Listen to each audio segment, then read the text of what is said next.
All right. So Keyshawn Davis versus Jermaine Ortiz. Now, I didn't know what to exactly expect in this fight, but my expectations were surpassed in this fight, where we had Jermaine Ortiz kind of doing what Jermaine Ortiz does against high-level competition, which is disrupt their balance, disrupt their channel, disrupt the way that they're playing, their game plan, completely get rid of it. He did it with Teofimo Lopez when he didn't allow the takeover, the touch that man once. He completely fouled on the outside of the ring on the ropes, came in every once in a while for a jab, and then moved out for 12 rounds. He kind of just was on the runners. Did it kind of with Lomachenko, where he kind of showed what it would be like to fight a Devin Haney. It kind of stunned him for a bit, but once the levels started to kick in, the master in Lomachenko started to come out, he was dominated, and we seen how that fight goes. But with this fight, I really didn't know what to expect. I knew it was going to be a difficult fight for Keyshawn Davis, simply because how insanely the resumes, if you check the resumes of a 13-0 Keyshawn Davis and like a 24-0 or 2 Jermaine Ortiz, it's clearly a big difference in fighting resume. And so that would show in the talents and the styles and how they'll be able to adapt. So for the first 3 rounds, Jermaine Ortiz looked like he was going to literally put Keyshawn Davis out of business, literally put the businessman out of business. And that's almost what happened. Then Keyshawn Davis had this moment where he started to adapt.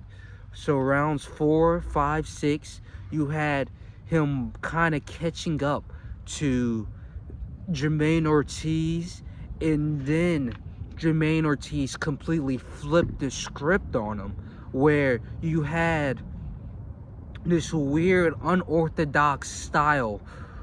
He's doing this weird, Roy Jones, where he would be like that and then come with a fucking hook. It was kind of like that, just nothing came from it, and it was just a weird oddity that Jermaine Ortiz was doing over and over and over.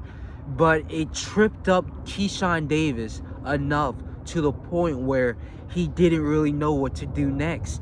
And for a while, it looked like Jermaine Ortiz was finna come back looking victorious in this fight.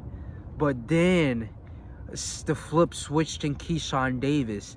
Keyshawn Davis from 6 to 12 started to wake up that beast inside of him. And that's when we started to see the businessman, why he changed his name to the amazing Keyshawn Davis, because that was a spectacular performance in how he adapted, changed his jab. The speed of this man was immaculate. He kind of made Jermaine Ortiz look like perilous. He was stuck in the void of being lost and not able to find a way to attack anymore. And for that last 6 rounds, we saw that Jermaine Ortiz almost looked like he was fit to get knocked out for the first time in his career. He went against Loma. He went against Teofimo Lopez. I don't think he was dropped once. In this fight, he was dropped twice. And then in rounds, pretty sure round 9, he gets dropped with a devastating body shot. And I say devastating just because how insignificant the punch looked. But when it grazed his body, he had no choice but to sit down. And it didn't look like a heavy power shot, but that's Keyshawn Davis, the businessman. But a few rounds go by, he's still looking helpless in the ring. Rounds 12, literally 13 seconds left in the round, and Keyshawn Davis lands the same devastating body shot, drops him again. The ref ends it immediately.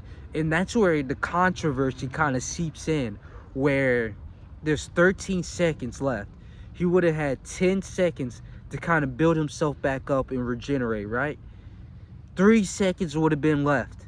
You don't think that man could have survived 3 seconds of the 12th round, the last round for his career, to never be knocked out. He has never been dropped before. And then you could have made it where he was never knocked out. I think he would have survived 3 seconds. And it kind of sucks how it ends up like that. But Keyshawn Davis gets a huge knockout after kind of being blackballed from boxing for 3 to 4 months. And so it's a hero story, one could say. And I don't know what comes after this. Hopefully Richardson Hitchens. Richardson Hitchens is on the Mario Barrios, Ryan Garcia undercard. This is a perfect lead up to each other. I don't think Shakur Stevenson wants to fight Richardson Hitchens. It looks like he's moving up to 147 for an easy win over Conor Ben. That's a dub. That's literally in the bag. And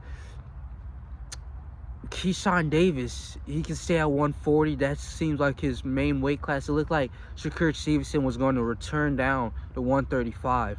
I don't know yet. It's weird how things are working out, but we'll see what comes from this.